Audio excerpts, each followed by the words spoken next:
Welcome back, everybody. Today, this week's video, we decided we wanted to go a little bit spicy. So today what we're going to be doing is making Nashville Hot Chicken, roasted red potatoes, and we're just going to see what happens as we go through it, see if we need another side, maybe a green vegetable. We've got some broccoli in the fridge that we need to get cooking, but we don't know just yet. But we know we're having Nashville Hot Chicken and roasted red potatoes. So what we're going to do is we're going to get started by getting everything in place. Now, we've got the chicken in a marinade that we're going to show you how we made here in just a minute. But what we need to do is, for the roasting of the potatoes, we're going to take a normal sheet pan, right? And we're going to cover it with heavy duty aluminum foil. Now, the reason why we do this is because it helps with the cleanup of washing the dishes, because everybody loves cooking, everybody loves eating, nobody loves washing the dishes. So we're all about reusing as many bowls, as many utensils as we can throughout this process, but never are we going raw to cooked or anything like that. So what we're gonna do is we're gonna go ahead and get prepped up. We're gonna cut some red potatoes. We're going to get the aluminum foil going, and then we're gonna come back and show you what's next. One of the reasons I love red potatoes so much is they've got a nice buttery taste already there.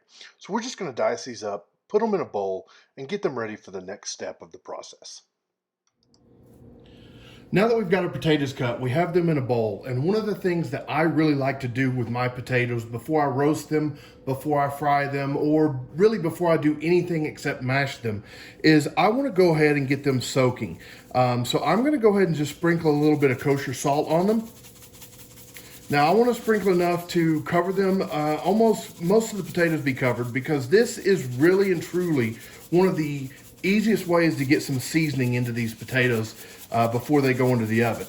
Now we're going to add some additional spices and stuff to it a little bit, but now that I've got them covered in salt, I'm just going to add cold water, and I'm going to let them soak for about 15 minutes before I put them into the oven.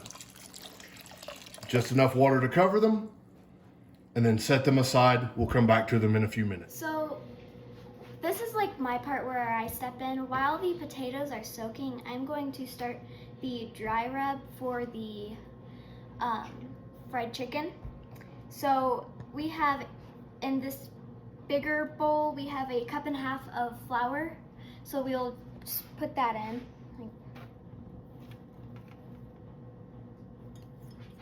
And then in the medium bowl, you want 1/2 cup of cornstarch.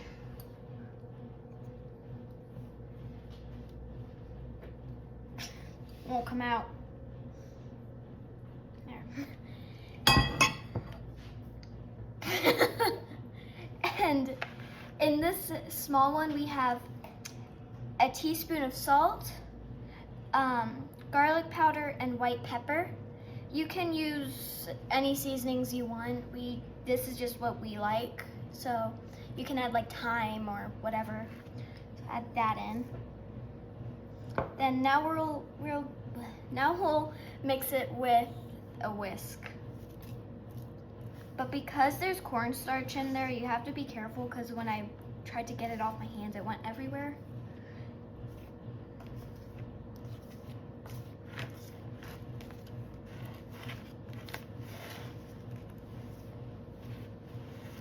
And yeah, that's it. All right, so now that we've got our potatoes, they've been soaking for about 15 minutes in our salt water brine. What we're gonna do is we're now gonna rinse them off, and we're gonna dry them. Because the dryness is gonna help them roast in the oven and not steam and get soggy. We want really crispy potatoes out of the oven with this, and the red potatoes, I feel, are a great way to do that because they're buttery by themselves and you don't really have to do a lot to them. So we're gonna go ahead, I'm going to strain our potatoes out of our salt water bath. Let them drain for just a second. Now, as I mentioned, we want to get these as dry as possible. So once I get most of the water off of these potatoes, I've got a bowl, just a plain bowl lined with paper towels. Now this is going to give me the ability to try to dry these as much as possible before they go onto our sheet pan. So now I'm going to go ahead and take my potatoes, put them in, And I'm gonna use these paper towels that I have put in here. And I'm gonna let those sit for about a minute to try to dry and pull off some of that moisture. While I'm doing that, I'm gonna go ahead and wash our bowl. This stainless steel bowl that we have is great for tossing potatoes. Really, it's great for tossing anything. As you'll see, we're gonna use this a little bit later for our chicken as well. So I'm gonna go ahead and dry this.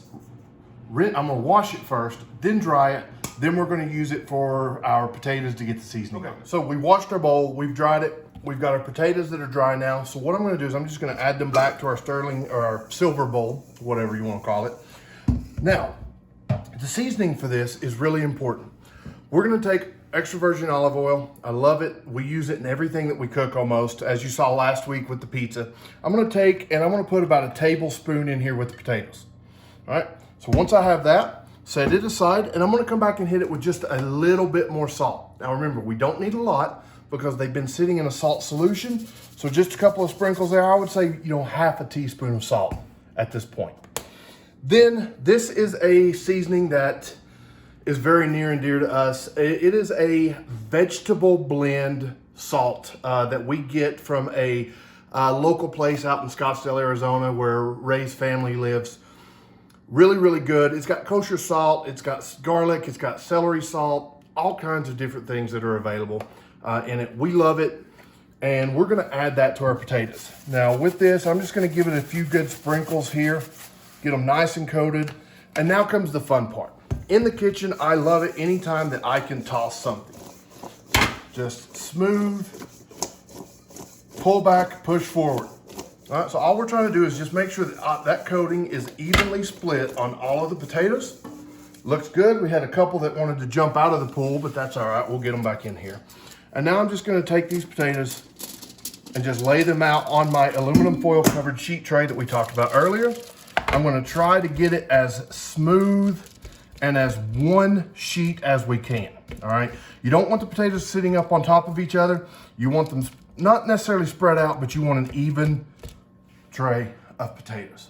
Now these are gonna go in the oven at 400 degrees for about 35 minutes to start, and then we're gonna look at them and see if they need a little bit longer. So stick around with us. I promise you, it's gonna be good. All right, so we've got our potatoes in the oven. We've got our oil heating on the stove. Let me tell you, we're using a cast iron skillet to do our fried chicken today. Any true Southern boy is not going to do any fried chicken in anything other than a cast iron skillet. I think I would lose my Southern card if I tried to do fried chicken any other way than in a cast iron skillet that my grandmother gave Ray and I on our wedding as a wedding present. This is a cast iron skillet that she's used. The seasoning on it is beautiful. So I've got my oil heating up with that so that we can fry our chicken here in a few moments. But before we do that, the side dish that's gonna go with our potatoes is we're going to make our take on a succotash. We've got half of a red bell pepper, 1 crown of broccoli chopped up. We have about a 1/4 cup of sweet corn and a 1/4 cup of green peas. Now we've diced those up. They are going to be going into a skillet here in a few moments. That's the last thing that we're gonna cook, but we did get those ready, and look at that. Look at those colors. We like our vegetables a little al dente here in this household, so we're just gonna give them a quick stir fry, if you will. Just a real quick fry in the pan. Take some of that bite off of them. They're still gonna be colorful, flavorful, and I cannot wait to get these in my mouth. So now that our succotash is getting ready, just gotta throw it on the stove. Our potatoes are in the oven. Our oil is on the stove heating up right now. Now it's time to get this chicken battered and ready for the fryer. So what we've done with this chicken, as you can see here, this does not look like just chicken, because it's not. We've taken 2 cups of buttermilk, a 1/4 cup of your favorite hot sauce, whatever that is. We have ours that we like here. We added some garlic powder, some onion powder, some black pepper, some just a little bit of salt to this. And this has been sitting in the fridge covered, completely food safe, for about 18 hours now. Now, we did save some of the mixture from last night for today because we're gonna do a double dredge on the chicken tenders that we have here inside this marinade, I guess is the best way to call it. So I have went ahead, I have deblinged Last thing you want to do is to get chicken juices all in your wedding ring or your watch or anything like that. So we've taken everything off, washed our hands completely for 20 seconds under hot water. Now we're going to go ahead and start dredging this chicken. I've got my dredge station set up. We're going from the wet to the dry to the plate. Except for those tenders, we're going to go wet, dry, get a double dredge on that. So I'm going to go ahead and start. As I mentioned, these chicken breasts are huge. Look at the size of this chicken breast. We're going to go ahead and we're going to use one hand here because we don't want our other hand to get messy. So we're just going to give it a quick coating in our flour and cornstarch mix. All right, and I'm going to make sure, as you see, flour flies in this house, just like Ray said last week when we were making pizza, the flour flies. I want to make sure I get a really good coating on this, get it in the nooks and crevices there, because we want that coating to make this chicken super crunchy and crispy when it comes out of the fryer. So my hands, look, this is going to happen. We're going to go back in, get another chicken breast, and back into our mixture here, and then we're just going to start coating it up. So how we check to see if our oil is ready, we take some just plain popcorn kernels and we just drop them in the oil.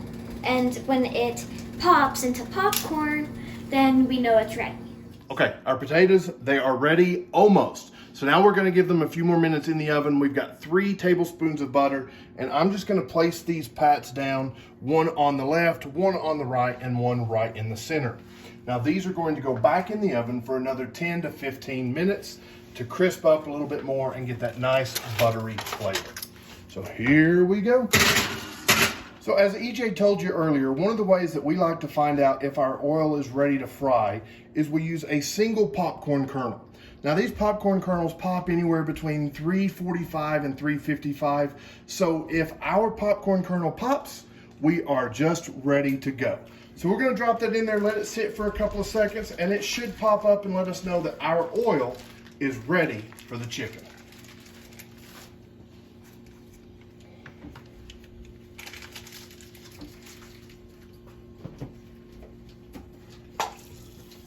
There it goes. So that lets us know that our oil is ready. We're gonna go ahead and take that out, and now we're gonna fry some chicken. All right, so now we have our oil, we know it's ready. Now we're going to start with our chicken. So the first thing that we're gonna do is we're gonna grab one of our chicken breasts, and I love using tongs here because that allows me to shake a little bit off. Now I said this was a chicken breast. Obviously, that would be a tiny breast. This is one of our double dredged chicken tenders. They're gonna take the quickest amount of time to cook, so we're gonna start with them first. And again, we're just gonna go into the oil and push it away from us. And that's what we want to see. You want to see it bubble up and start cooking immediately. That means that your oil's hard enough and your chicken's not going to be real greasy because that oil does not have time to stick. So we're going to let these go for about 10 to 12 minutes. And then let's see what we've got. So our potatoes have been back in with that butter for about 8 to 10 minutes. We're gonna go ahead and pull them out now. Let them start resting. Let them sit, cool down a little bit while we fry up the rest of our chicken. So let's go ahead and let's pull those potatoes.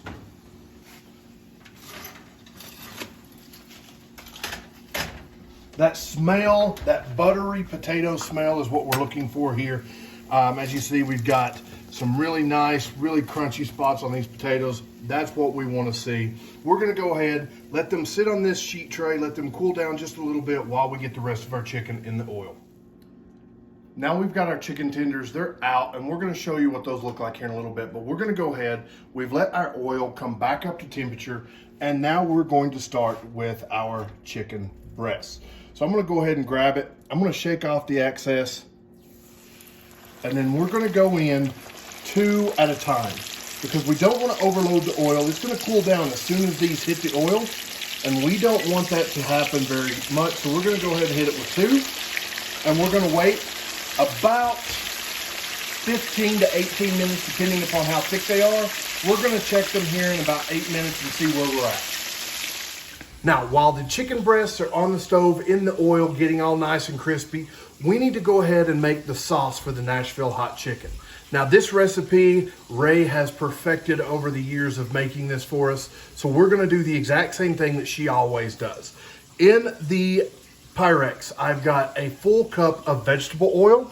It's gonna go into our little pot here. Now we're gonna add our spice mixture to the oil. We've got half a teaspoon of garlic powder, a whole teaspoon of black pepper, 2 tablespoons of cayenne pepper, and 1 tablespoon of brown sugar at the bottom. So we're just gonna go ahead, add this into the oil. We're gonna grab our whisk, and we are going to marry this together. Now the brown sugar is probably gonna be clumped up because that's what brown sugar does, but we're just gonna work that clump out, and then we're gonna get this on the stove while the chicken finishes up in the fryer. All right guys, right now we're just in a holding pattern. We've got our chicken frying on the stove. We've got some bacon rendering in a pan because this is gonna be part of our succotash. We've got our Nashville hot sauce here warming up. Now it's important that you don't have that Nashville hot sauce. You don't want it to get too hot, all right? So you don't want it to boil or anything like that. You don't want it to get really, really hot. We just wanna bring it together. So we're on a low medium heat with this as I'm stirring it with the whisk just to make sure that all of those flavors incorporate together. Now our chicken has been in the oil for about 12 minutes now. So we're gonna do a quick check to see what it's looking like as we're coming out. Now, don't worry about the dark spots. It's not burnt or anything like that, but we are getting that nice crispy crust, and these guys only have a couple of minutes left. All right, so we've got our last batch of chicken in the fryer getting ready to do its thing. Now what we're gonna do is we're gonna put our succotash together. We had the bacon, it has been rendered nicely and it's getting nice and crispy. So now what we're gonna do is we're gonna add those vegetables that we cut up a little bit earlier. I've got it on about medium heat. So these vegetables are gonna go in. We're gonna add a little bit of salt, a little bit of pepper to them, and we're just gonna let that cook and steam up just a little bit. This is a dish that, you know, honestly, we haven't tried before, but we look forward to trying new things as a family. And I know this probably isn't a traditional succotash for some of you professional chefs out there. I am not a professional chef, neither is Ray, nor is EJ. But you know what?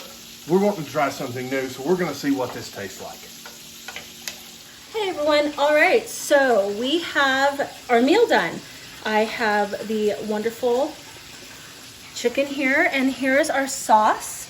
I do like to take my little brush and kind of just add a little bit to our Texas toast. This is completely optional, but my family, they love their carbs, so we do it upright with the Texas toast. All right, so we're gonna go ahead and we're gonna take our meat. We are going to dredge our beautiful chicken breast in here. I'm gonna set that right on top. Oh, don't wanna miss that crispy. We'll take some more of that sauce. There, oh my gosh, that is so gorgeous. All right, and then you cannot have Nashville hot chicken without pickles. My personal favorite for this is Famous Dave's spicy signature pickle chips. They're a little sweet, and then they have a little bit of heat at the end. Just adds a really nice crunch and texture to this, and a little reprieve from the heat if you can't stand it. This is our finished succotash. It is absolutely gorgeous, and everything's done perfectly. So I'm just gonna take that and plop it onto the plate. I am a vegetable girl, so I always want double veggies. And then here is our beautiful roasted potatoes that are crispy, delicious, buttery, and salty goodness. And voila, and here you have it. Nashville hot chicken, a la the Clevengers. All right, home cooks, thank you so much. We hope you enjoyed this video. If you did like what you see, hit that like button, leave us a comment, tell us what you want us to make for you next week. As a family, we also want to just say happy birthday to our little Padfoot Mooney here. He is 2 years old today. This guy was a foster fail. We were fostering him and his brothers and sisters. We fell in love with him. We kept him. Today is his 2-year birthday. So thank you guys so much. For EJ, for Ray, that's Cooking with the Clevengers for today.